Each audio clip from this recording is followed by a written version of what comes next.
제가 어렸을 때 가정 형편이 좋지 못했어요. 그래서 이웃들과 친척, 친구들한테 늘 무시당했죠. 그때부터 엄마는 늘 이런 얘기를 하셨어요. 너는 공부 열심히 해서 나중에 우리 집 길을 살려줘야 해. 저는 엄마의 말을 가슴 깊이 새기고 열심히 공부했어요. 나중에 좋은 학력에 좋은 직장을 얻어 집안 살림이 폈으면 싶었거든요. 한 번은 골절 때문에 수술을 했어요. 발에 석고를 하다 보니까 제대로 걸을 수 없는 처지였는데 엄마가 매일 저를 업고 학교에 데려다 줬어요. 저는 아픔과 이상하게 쳐다보는 시선들을 참으면서 수업을 계속 이어갔어요. 학교를 다니는 동안 여러 번 사고를 겪었지만 학업을 포기하지 않았어요. 좋은 대학에 가기 위해 공부에 소홀히 한 적도 없었어요. 매일 아침 7시부터 밤 11시까지 밥 먹고 화장실 가는 시간 외에는 공부에 매달렸어요. 마침내 저는 원하는 대학교에 들어갔죠. 그리고 3학년부터는 대학원 시험을 준비했어요. 명문대 대학원에 가려고 거의 1년 동안 스스로 모든 걸 다 차단하고 매일 도서관에서 10시간 이상 대학원 응시 과정을 공략했는데 조금의 느슨함도 허락하지 않았죠. 그렇게 원하는 명문대 대학원에 합격했고 졸업 후에는 모 공단 연구소에 들어갔어요. 그렇게 저는 안정적인 직장 생활을 시작하게 됐죠. 회사 복지도 좋았어요. 우리를 무시했던 친척들도 선물까지 사들고 방문하기 시작했어요. 동창 모임에 가도 다들 칭찬이 자자했고요. 저는 그렇게 부모님의 자랑이 됐고 스스로도 뿌듯했어요. 하지만 직장 생활을 하면서 이상하게 허전한 감이 들었어요. 더구나 과학 연구 분야에 오래 있다 보니 연구를 거듭하면 할수록 이 세상에는 헤아릴 수 없는 미지의 것이 너무도 많다고 느껴졌죠. 제가 평생 연구해도 얻게 되는 결과는 빙산의 일각에 불과했어요. 그런데 그걸 연구하는 게 무슨 의미가 있겠나 싶더라고요. 저는 뭘 더 추구해야 할지 모르겠고 허전하고 막막한 느낌에서 어떻게 벗어나야 할지 모르겠더라고요. 그래서 운동도 해보고 달리기도 해보고 독서도 하면서 제 삶을 채워봤지만 그래도 소용없었어요. 조금이라도 여유가 생기면 엄청난 공허감이 저를 둘러쌌어요. 저는 더 알찬 삶을 살겠다는 마음에 해외 연수를 떠나기로 결정했어요. 그럼 앞으로 더 좋은 미래를 보장할 수 있을 것 같았거든요. 그 선택이 저한테 더 큰 스트레스가 될 거라는 걸 알았지만 그래도 사람은 높은 곳으로 가고 물은 낮은 곳으로 흐른다고 삶이란 그런 거니 그게 정상이라며 위안을 삼았죠. 그렇게 제 목표를 위해 분발하려고 하던 시기에 우연히 전능하신 하나님의 말세복음을 듣게 됐어요. 하나님의 말씀을 보고 나서야 사람은 하나님의 창조물이라는 사실과 태초에 지음받은 인류는 폐괴되지 않아 서로가 싸움 없이 화목하게 지냈다는 걸 알게 됐어요. 하지만 사람이 사탄에 의해 폐괴된 뒤로 다양한 폐괴 성품을 갖게 되었는데 그로 인해 서로 싸우고 다투고 속이며 흑암과 고통 속에 살게 된 거였죠.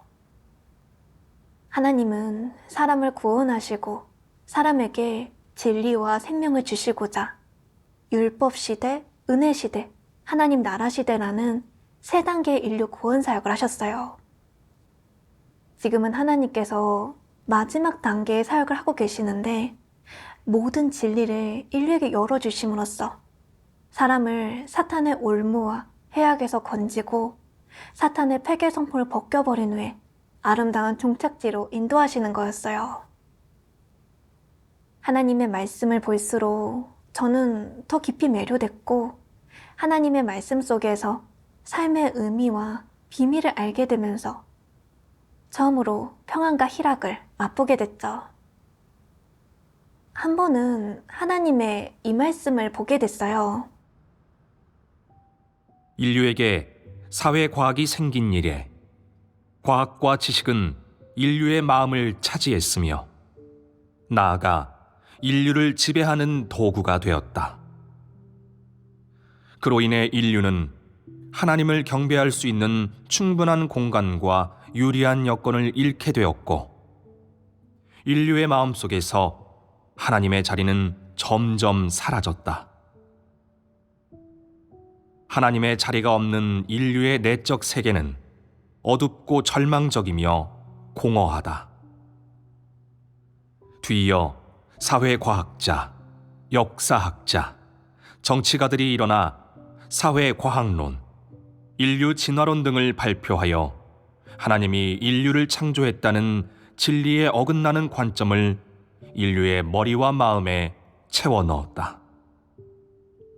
그리하여 하나님의 만유 창조를 믿는 사람은 점점 줄어들었고 반대로 진화론을 믿는 사람은 점점 늘어났다. 또한 갈수록 많은 사람이 하나님 사역의 기록과 구약시대 하나님의 말씀을 신화나 전설로 대하기 시작했다. 사람의 마음속에서 하나님의 존엄과 위대함은 희미해졌고 하나님의 존재와 하나님이 만유를 주재한다는 믿음도 아득해졌다. 사람은 더 이상 인류의 존망이나 국가와 민족의 운명을 중요하게 생각하지 않게 되었다. 인류는 먹고 마시고 즐기는 공허한 세상에서 살고 있다. 하나님이 오늘날 어디에서 사역하는지, 인류의 종착지를 어떻게 주재하고 계획하는지를 적극적으로 찾는 사람은 극히 드물다. 과학, 지식, 자유, 민주, 즐김, 안락으로 사람이 얻는 것은 그저 일시적인 위안에 불과하다. 인류는 이런 것들이 있어도 불가피하게 계속 죄를 짓고 사회의 불공평을 원망한다. 또한 이런 것들이 있어도 인류의 탐구하려는 갈망과 욕망이 멈추지는 않는다. 사람은 하나님이 창조했기에 인류의 무의미한 희생과 탐구는 사람에게 점점 더 많은 고뇌를 안겨줄 뿐이다. 그리하여 사람은 불안에 떨며 인류의 미래와 앞길을 어떻게 직면해야 할지 모르게 되었으며 심지어는 과학과 지식을 두려워하고 공허함을 더욱 두려워하기에 이르렀다. 내가 이 세상의 자유국가에 있든 인권이 없는 국가에 있든 너는 인류의 운명에서 단 한 발짝도 벗어나지 못한다. 내가 통치자이든 통치를 받는 자이든 너는 인류의 운명, 비밀, 종착지를 탐구하고자 하는 욕망을 떨쳐버릴 수 없고 영문 모를 공허함을 떨쳐버릴 수도 없다. 사회학자는 인류의 이러한 공통적 현상을 가리켜 사회현상이라 말하지만 나서서 이런 문제를 해결할 수 있는 위인은 한 명도 없다. 결국 사람은 사람인 것이다. 하나님의 자리와 하나님의 생명은 어떤 사람도 대신하지 못한다. 인류에게 필요한 것은 단순히 배불리 먹을 수 있는 사회, 모든 사람이 평등하고 자유로운 공정한 사회뿐만이 아니다. 인류에게는 하나님의 구원과 생명 공급이 필요하다. 인류는 하나님의 생명 공급과 구원을 얻어야만 필요와 탐구욕, 그리고 심적 공허함을 해결할 수 있다. 하나님의 말씀이 가슴에 와닿았어요. 그리고 깨닫게 된 게 있어요. 제가 추구했던 과학과 지식은 진리가 아니기 때문에 사람의 정신적 피로를 채워줄 수 없었고, 삶의 궁금증을 해소해줄 수도 없었던 거예요. 그러니 그걸 추구할수록 마음속은 과학 지식으로 채워지고 하나님에게서 멀어질 수밖에 없었죠. 사람들이 보기에는 좋은 학력과 좋은 미래가 보장되어 있으니 행복하고 즐거워야 하는 게 맞거든요. 근데 저는 사실 즐겁지 않았고 오히려 미래에 대해 방황하고 막막했어요. 그 공허함과 막막함을 벗어버리고자 운동이나 독서로 달래보려고 했지만 그런 것들로 제 마음의 공허함을 달랠 수 없었기에 저는 더 높은 인생 목표를 추구하도록 스스로를 설득했고, 이제 삶의 방향이 생겼으니 공허함에서 벗어날 수 있을 거라고 생각했어요. 하지만 그게 오히려 더 큰 스트레스를 몰고 왔죠.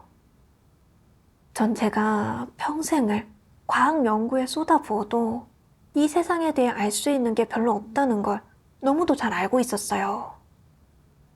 그리고 미지의 것에 대한 연구를 거듭할수록 이 세상에 대해 이해할 수 없고 곤혹스러웠죠. 책을 많이 읽고 아무리 많은 과학 지식을 배워도 다른 사람이 보기에 전도 유망해 보여도 소용없고, 그게 제 마음속에 공허함과 삶에 대한 의문을 해결해 줄 수 없었어요. 저는 또 왜 계속 공허함에서 벗어날 수 없는지도 알게 됐어요. 그건 하나님을 만나지 못해서, 하나님께서 주시는 생명 진리를 공급받지 못해서였고, 삶의 비밀과 의미를 전혀 몰랐기 때문이었어요. 인류는 하나님의 피조물이기 때문에 사람 생명에 필요한 건 하나님께서 공급해 주실 수 있어요. 오직 하나님만이 사람에게 필요한 게 뭔지를 알고 계시고, 또한 하나님께서 선포하신 진리만이 사람의 공허함을 해소할 수 있고요. 저는 해외 연수에 시간과 에너지를 낭비하지 않고 하나님의 말씀을 먹고 마시는데 더 시간을 쏟기로 했어요. 그리고 국제학교 교사로 일하는 게 좋아 보였어요. 기본 연휴도 제공되는 데다 여름, 겨울 방학도 있고 급여도 연구 기간보다 더 높았어요. 교사도 안정적이고 남들이 대단하게 생각하는 분야이기도 하니까 바로 학교로 직장을 옮겼어요. 어느 날 하나님의 이 말씀을 보면서 본분이행의 의미와 가치를 조금 깨닫게 됐죠. 전능하신 하나님 말씀. 인류의 일원으로서, 그리고 경건한 그리스도인으로서 우리는 하나님의 부탁을 완수하기 위해 몸과 마음을 바칠 책임과 의무가 있다. 우리의 온몸과 마음은 하나님에게서 왔고 하나님의 주제로 존재하기 때문이다. 우리의 몸과 마음이 하나님의 부탁과 인류의 정의로운 사업을 위해 존재하지 않는다면 우리의 영혼은 하나님의 부탁을 위해 순교한 사람은 물론이고 우리에게 모든 것을 공급해 준 하나님을 마주할 면목이 없을 것이다. 하나님은 하나님이 나타나기를 간절히 바라는 사람, 하나님의 말씀을 따를 수 있는 사람, 하나님의 부탁을 잊지 않고 그를 위해 몸과 마음을 바치는 사람, 하나님 앞에서 아이처럼 순종하며 대적하지 않는 사람을 찾고 있다. 내가 어떤 세력의 방해도 받지 않고 하나님을 위해 헌신한다면 너는 하나님의 마음에 들 것이고 하나님이 베푸는 복을 받을 것이다. 내가 지위와 명성이 대단할지라도 지식과 재물이 많고 지지자들이 많을지라도 거기에 구애받지 않고 하나님 앞에 와서 하나님의 소명과 부탁을 받아 하나님이 맡겨준 일을 한다면 내가 하는 일은 세상에서 가장 의미 있고 인류 가운데서 가장 정의로운 일이 될 것이다. 이 말씀을 보면서 하나님의 뜻을 알게 됐어요.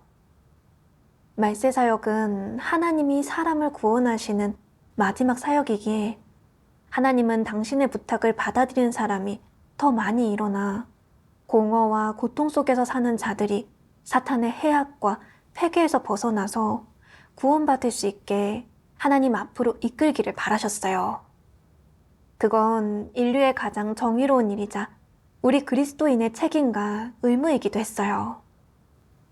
아무리 대단한 지위와 명망을 소유하고 많은 지식과 자산을 가졌어도 그걸 내려놓고 하나님의 부탁을 받들어 피조물로서의 본분을 이행한다면 그게 하나님께 칭찬받는 일인 거죠. 하나님을 믿기 전에는 허전함과 괴로움에 빠져 살면서 앞으로의 인생길을 어떻게 가야 할지 몰라 헤매고 생활 속에서 난관에 부딪힐 때면 너무 괴롭고 막막했었는데 하나님의 구원으로 저는 공허하고 막막한 삶에서 벗어날 수 있게 됐고 기댈 곳과 목표가 생겼어요. 하나님께서 저에게 먼저 당신의 음성을 듣게 하셨으니 제가 저처럼 공허함과 괴로움 속에서 사는 사람들이 하나님의 음성을 듣고 진리를 깨달아 평안과 기쁨을 얻을 수 있게 복음을 전해야 하는 게 맞더라고요. 이런 생각이 들면서 본분에 더 많은 시간을 쏟고 싶었어요. 하지만 학교는 매일 수업이 꽉 차 있어서 가끔 하나님의 말씀을 볼 시간적 여유도 없었어요. 형제 자매들이 적극적으로 본분을 이행하는 모습을 보니까 저도 다급해져 많은 시간과 에너지를 빼앗기는 이 일을 그만둘까 싶기도 했어요. 하지만 정작 내려놓으려니까 거의 20년을 힘들게 공부한 건 다 고학력과 좋은 일자리를 얻기 위한 거였고 아직 일을 오래 한 것도 아니어서 부모님께 제대로 효도하지도 못했는데 이렇게 쉽게 내려놓아야 하나 싶기도 했어요. 전 어떻게 해야 할지 모를 정도로 내적 갈등이 심했어요. 어느 날 하나님 말씀 찬양을 듣는데 많은 생각이 들었죠. 하나님을 믿는 것을 큰 일로 대하라. 내가 하나님을 믿고 하나님을 얻고 하나님의 만족을 얻으려면 고통받지 않고 공들이지 않고는 얻을 수 없기 때문이다. 내가 이렇게 많은 도를 듣긴 했지만 들었다고 해서 이 도가 바로 내 것이 됐음을 의미하진 않는다.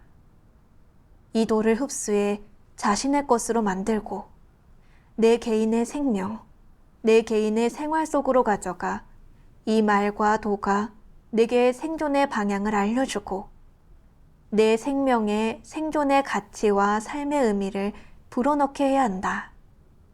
그러면 내가 이 말들을 들은 보람이 있는 것이다. 내가 한 이 말들이 내 삶에 아무런 전환점을 가져다 주지도 못하고 내 생명의 존재의 가치를 불어넣어 주지도 못하면 이 말들은 헛들은 것이 된다. 너는 하나님을 믿는 일을 일생의 중대사로 삼고 대해야 한다. 먹고 입는 것보다 내 인생의 어떤 일보다 중요하게 대하면 수확이 있을 것이다. 내가 늘 심심풀이로 믿고 믿음에 전념하지 못하고 늘 건성으로 믿으면 아무것도 얻지 못한다. 말씀을 여러 번 되새기면서 알게 됐어요. 하나님을 믿는 사람은 진리를 얻고 참된 삶을 얻어야 하는데, 그건 결코 하나님의 말씀을 보면서 이치를 조금 깨닫게 된다고 얻을 수 있는 게 아니었어요. 하나님의 말씀을 실생활에 적용하여 실행하고 체험하면서 그 말씀으로 인생의 추구 목표를 바꿔야 했어요. 입술로만 하나님을 믿는다고 하고 모든 면에서 진리를 실행하거나 체험하지 않고 계속 세상적 미래를 삶의 목표로 여기고 추구한다면 평생 가도 진리를 얻을 수 없죠. 더구나 하나님께서 말세에 많은 진리를 선포하셨지만 저는 아직 보지 못한 말씀도 많은 데다 글귀와 도리조차 제대로 알지 못한 상황이었어요. 그저 심심풀이로 하나님을 믿으면서 매일 수많은 시간을 제 생명에 전혀 유익이 되지 않는 일에 쓰고 있었지, 하나님 말씀을 먹고 마시고 진리를 깨닫는데 시간을 쓰지 못했어요. 계속 이런 식으로 신앙생활을 한다면 결국에는 진리를 깨달을 수 없게 되고 진리에 대한 참된 체험과 알을 얻지 못하게 되잖아요. 이걸 깨닫게 되니까 계속 이렇게 심심풀이로 하나님을 믿다가는 구원의 일의 기회를 놓치겠다 싶더라고요. 그래서 끊임없이 하나님께 기도하면서 바른 선택을 할 수 있게 도와달라고 간구했어요. 그리고 계속 생각해봤어요. 하나님을 믿고 진리를 추구하는 게 참된 인생길이란 걸 분명 아는데 난 왜 본분을 이행하기 위해 직장을 내려놓는 게 이렇게 힘들까?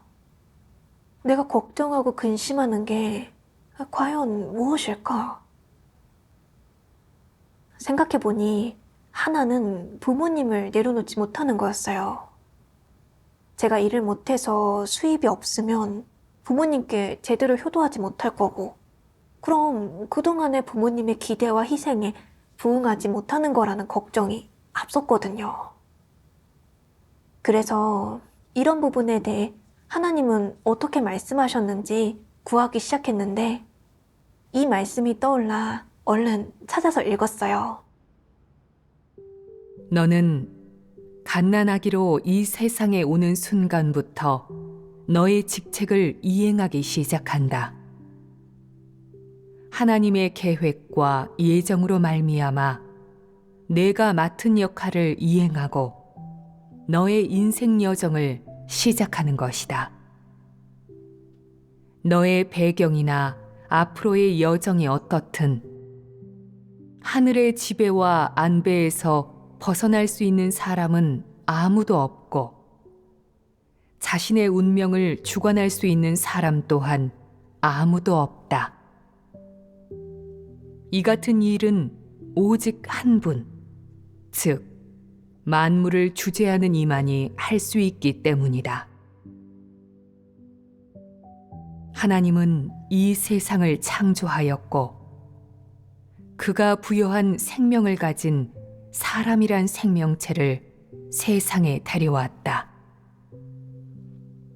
그리하여 사람은 부모와 가족이 생기면서 외로움에서 벗어났다.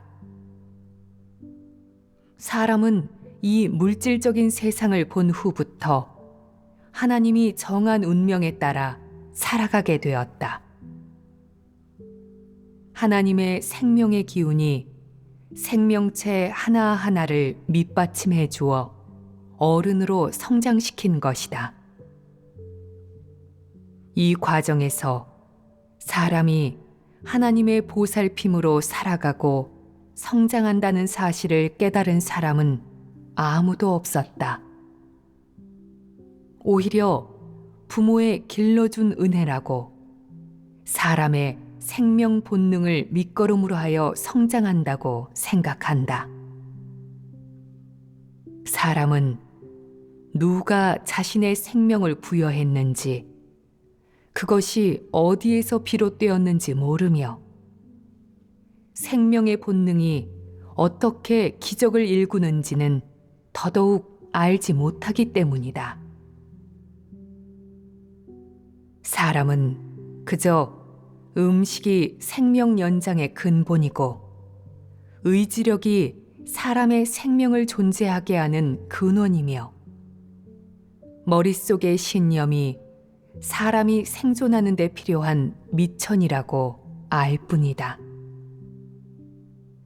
하나님의 은혜와 공급에 대해서는 조금도 알지 못한 채 하나님이 부여한 생명을 이렇게 헛되이 허비하고 있다.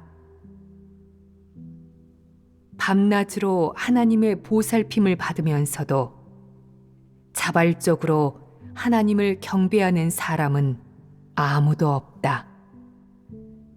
하나님은 아무런 가망도 보이지 않는 사람을 위해 자신이 계획한 사역을 할 뿐이다. 그의 바람은 언젠가 사람이 꿈에서 깨어나 불현듯 생명의 가치와 의미를 깨닫는 것이다.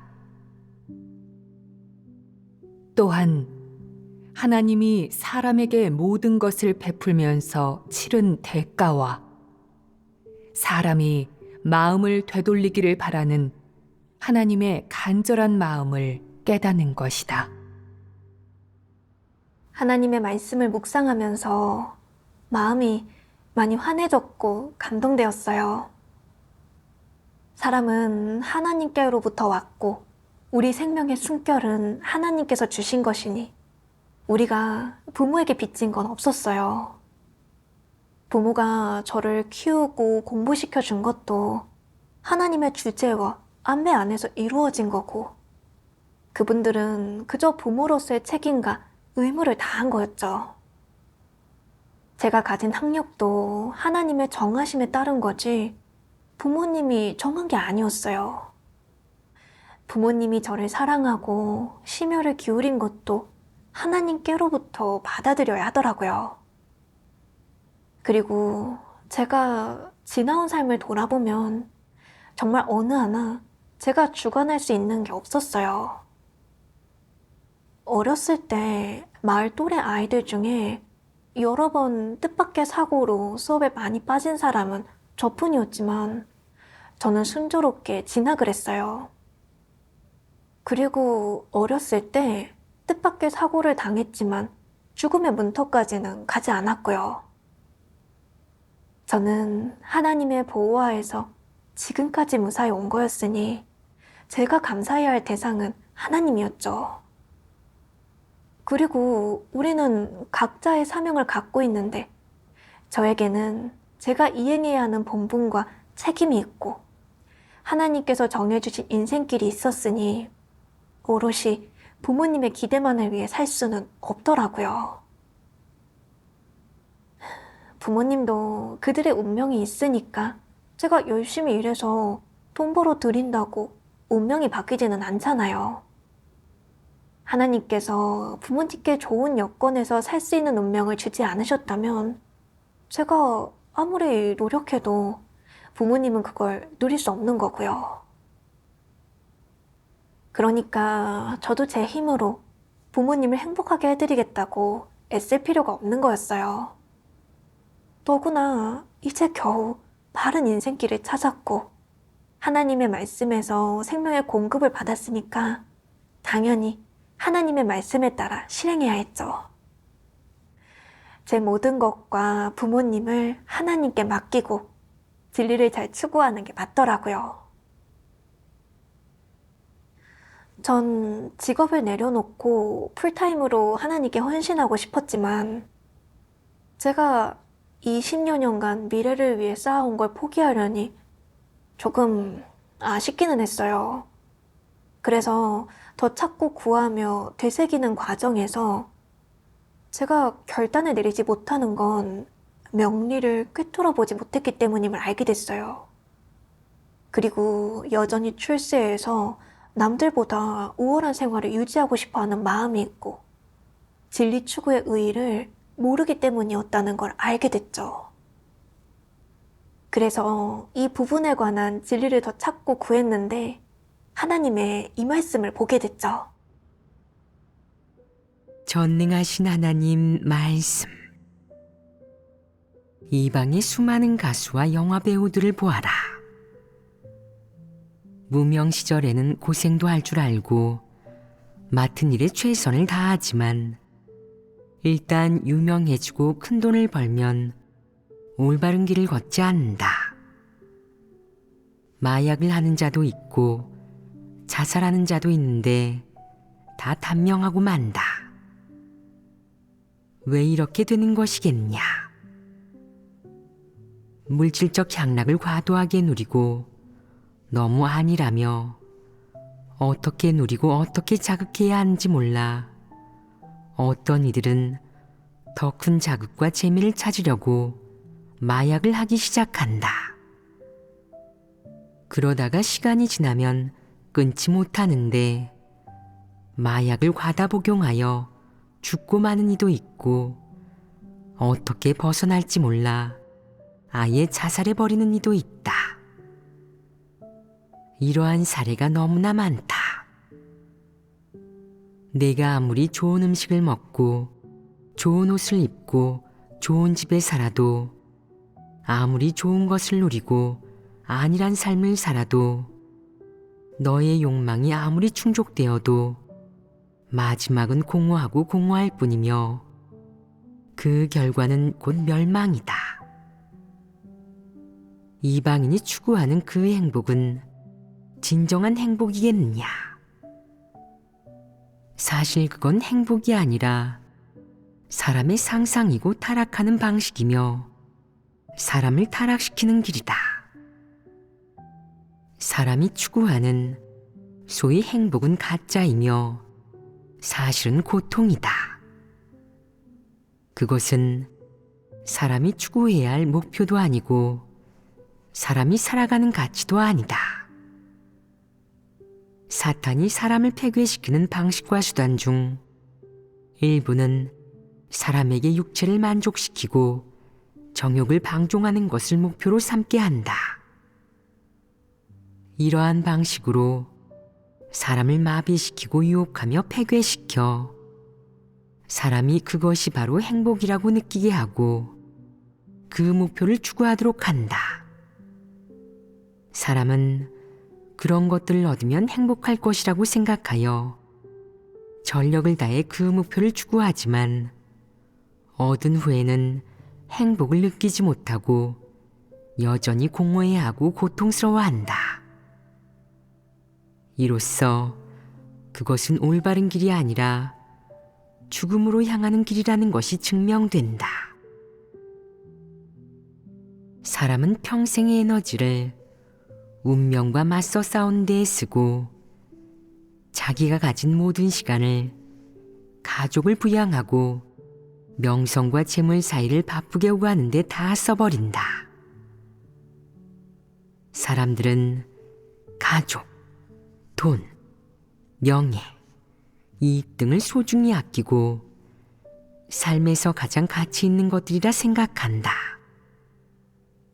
모두가 운명이 기구하다고 불평하면서도 사람은 왜 사는가? 어떻게 살아야 하는가? 삶의 가치와 의미는 무엇인가?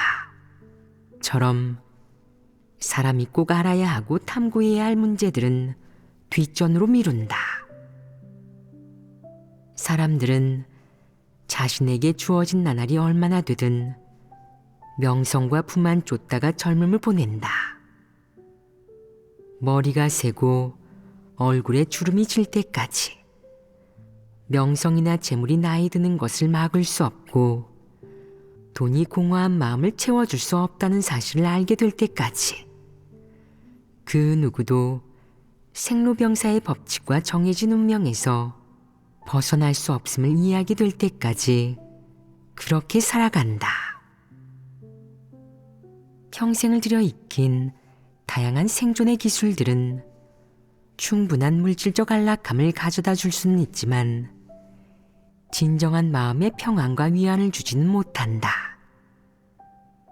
오히려 자꾸만 방향과 통제력을 잃게 하고 삶의 의미에 대해 알 수 있는 모든 기회를 끊임없이 놓치게 만들며 죽음을 똑바로 대면하지 못하도록 근심을 가져다 준다. 사람의 인생은 이렇게 망가진다. 창조주는 모든 사람을 공정하게 대하고 모두에게 일생 동안 그의 주제를 체험하고 알도록 기회를 준다. 하지만 사람은 죽음을 마주했을 때, 곧 죽게 되었을 때에야 이를 깨닫기 시작한다. 하지만 때는 이미 너무 늦었다. 이 말씀을 묵상하면서 깨달았어요. 사람이 물질적인 걸 아무리 잘 누리고 아무리 유명해지고 부를 쌓아도 참된 행복을 가질 수는 없었어요. 명리는 사람을 하나님께로부터 떼어놓기 위한 사탄의 미혹수단이죠. 제가 평생 돈과 명리를 보고 쫓아가도 결국 그건 제 마음의 공허와 고통을 없애줄 수 없고 오히려 진리를 얻을 기회를 놓치게 하고 제 삶을 망치게 하는 거였어요. 제가 지금의 직장을 아까워하는 것도 이 직업을 통해 넉넉한 보수를 받고 남들보다 우월하고 행복하게 살게 돼서 아무도 우리 집을 무시하지 못하는 삶을 영위하고 싶은 마음 때문이었어요. 하지만 제가 그걸 얻는다고 정말 행복할까요? 20여 년을 투자해 고학력을 얻고 남들의 존경을 샀고 주변 사람들의 부러움, 친척, 친구들로부터 아부와 칭찬을 받긴 했어도 마음에는 그저 공허함과 막막함이라는 그림자가 드리워져 있었고 진정한 평화와 평안이 없었어요. 더구나 이렇게 추구할수록 스트레스만 커졌어요. 계속 남들과 비교하고 경쟁하는 삶을 살다 보니 졸업한 후에도 더 높은 학력을 추구하지 않으면 뒤처질까봐 걱정해야 했죠. 제가 과학 연구를 전혀 좋아하지 않아도 사람들이 우러러보는 시선 때문에 해외 연수까지 해야 한다는 강박관념을 가졌고 그걸 위해 평생을 쏟으려고 했어요. 명리를 추구하는 건 끝이 안 보이는 구덩이처럼 만족이 없다는 걸 느꼈어요. 더구나 제 마음에 스트레스와 불안감만 가져다 줄 뿐 행복이라는 게 없었거든요. 사실 많은 유명한 작가나 스타들을 보면 명예도 있고 부도 있어서 물질적으로 누구보다 풍족하지만 결국에는 인생의 허무함을 느끼며 무엇을 추구해야 할지 몰라 마약에 손을 대거나 우울감에 빠져 자살하기도 하죠. 그게 바로 명리와 돈, 그리고 물질적인 즐거움은 사람에게 진정 행복한 인생을 가져다 줄 수 없다는 증거죠. 하나님께서 저에게 진리를 추구하고 창조주를 알 수 있는 기회를 주셨는데도 제가 날마다 많은 시간을 일터와 명리를 쫓는 데 투자하느라 하나님의 말씀을 묵상하고 진리를 깨닫고자 추구할 시간을 빼앗긴다면 그건 세상 사람들이 가는 길을 쫓아가는 것과 다를 게 없었어요.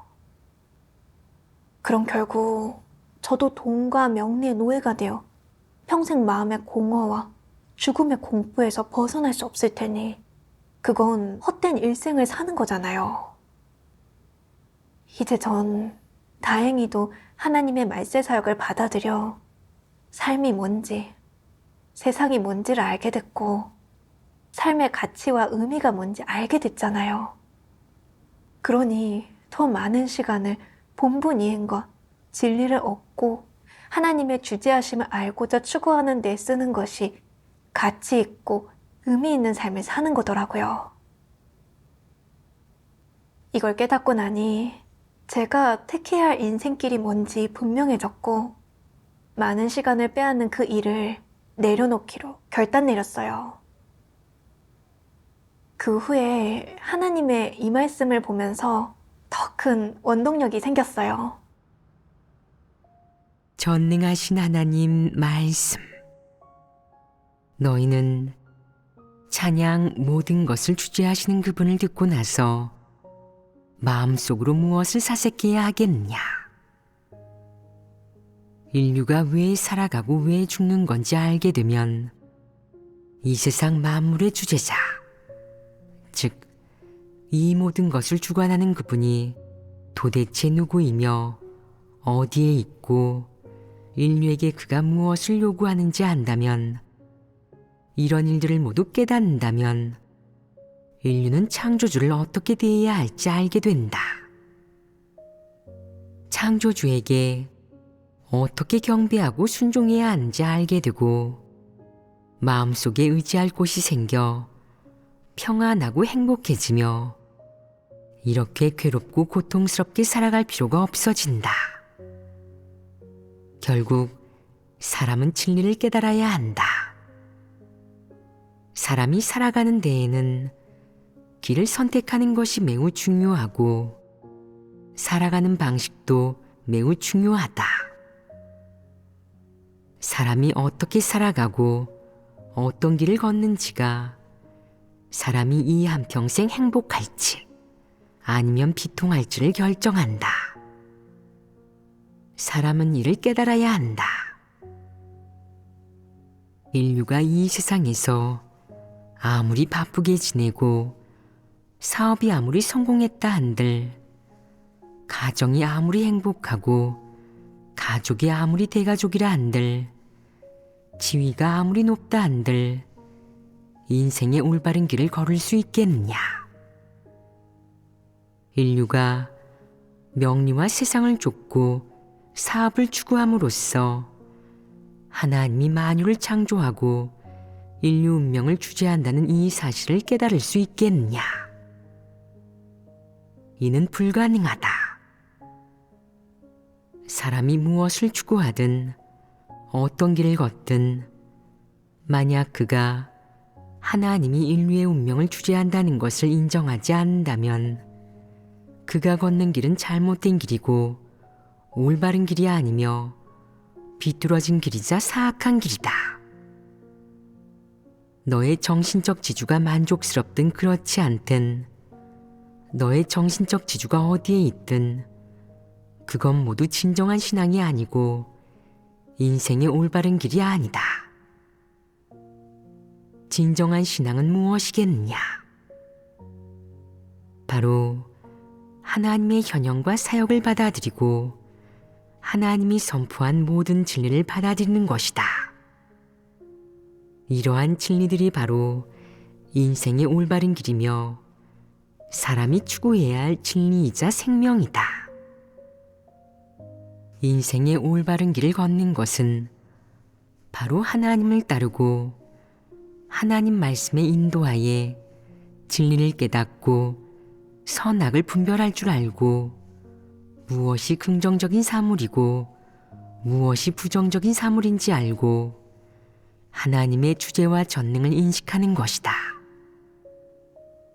사람이 마음속으로 하나님이 천지 만물을 창조했을 뿐 아니라 우주 만유의 주재자라는 것을 진정으로 깨닫는다면 하나님의 모든 지배와 안배에 순종할 수 있고 하나님의 말씀에 따라 살아가며 하나님을 경외하며 악에서 떠날 수 있다. 그러면 인생의 올바른 길에 들어선 것이다. 사람이 인생의 올바른 길에 들어서면 사람이 왜 살아가는지, 어떻게 살아가야 빗속에서 사는 것이고 비로소 하나님의 인정과 축복을 받을 수 있는지 깨달을 수 있다. 성경은 욥에 대해 나이 늙고 기한이 차서 죽었더라 라고 기록하고 있다. 즉, 죽을 때가 된 욥은 어떠한 미련이나 고통 없이 자연스럽게 세상을 떠났다. 욥이 살면서 어떤 일을 겪었든 그의 추구와 인생 목표는 고통스러운 것이 아닌 행복한 것이었다. 그가 행복할 수 있었던 이유는 창조주의 축복이나 칭찬을 받았기 때문만은 아니다. 더 중요하게는 그의 추구와 인생 목표 때문이다. 그리고 하나님을 경외하며 악에서 떠나는 것을 추구하는 과정에서 창조주의 주제를 조금씩 깨닫고 실제로 느꼈기 때문이다. 더욱이 창조주의 주제를 경험함과 동시에 그의 놀라운 행사를 직접 체험했기 때문이다. 그리고 사람이 하나님과 함께하고 그를 알아가면서 느끼는 따뜻함과 잊지 못할 경험, 마음 깊이 새겨진 기억이 있었기 때문이다. 창조주의 뜻을 깨닫는 과정에서 위안과 기쁨을 얻을 수 있었기 때문이다. 또한 창조주의 위대함, 놀라움, 사랑스러움, 신실함을 경험하여 창조주에 대한 경외심을 가졌기 때문이다. 욥이 아무런 고통 없이 죽음을 맞이할 수 있었던 이유는 그가 세상을 떠나는 순간 창조주의 곁으로 돌아갈 수 있다는 사실을 알았기 때문이다. 또한 평생 추구하고 얻은 것이 있었기에 편안하게 죽음을 받아들일 수 있었고, 창조주가 그의 생명을 거두어 가는 것에도 담담할 수 있었다. 그리고 아무런 걱정 없이 성결하게 창조주와 마주할 수 있었다. 하나님의 말씀을 보면서 깨닫게 됐어요. 사람에게 주어진 삶의 기회는 한 번뿐이기에 어떤 인생길을 택하냐가 매우 중요했어요. 그게 자신이 행복하고 가치 있는 삶을 사냐, 못 사냐를 결정하는 키였어요. 만약 인생의 많은 시간을 세상의 명리를 쫓고 가정과 육을 위해 투자한다면 참된 인생길로 갈 수 없고 창조주를 알 수도 없고 사람은 왜 살아야 하는지도 모른 채 살아갈 테니 결국 평생 공허와 고통 속에서 사는 인생이 되는 거죠.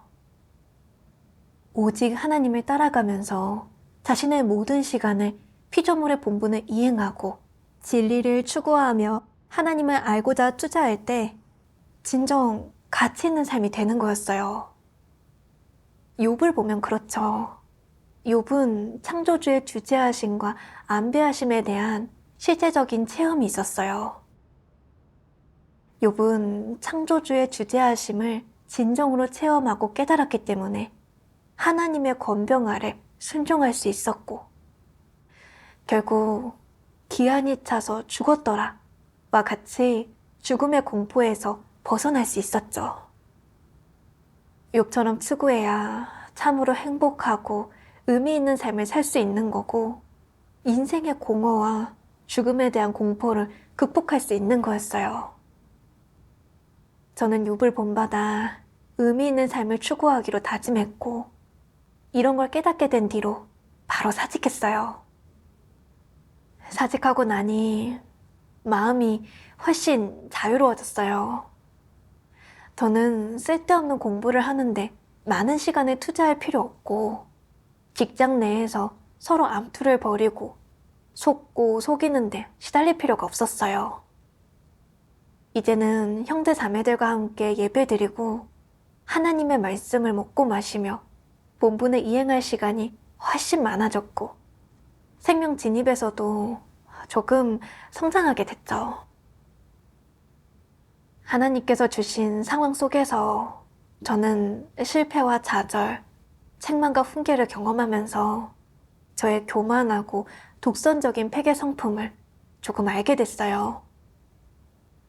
그리고 피조물로서 제자리에 서서 이성적이고 성실하게 피조물의 본분을 이행하는 사람으로 살아야 하는 것도 알게 됐어요. 제가 직장을 내려놓고 하나님을 따르며 가치 있는 삶을 추구하게 된 건 온전히 하나님께서 말씀으로 이끌어 주시고 인도해 주신 덕분이에요. 하나님께 진심으로 감사드립니다.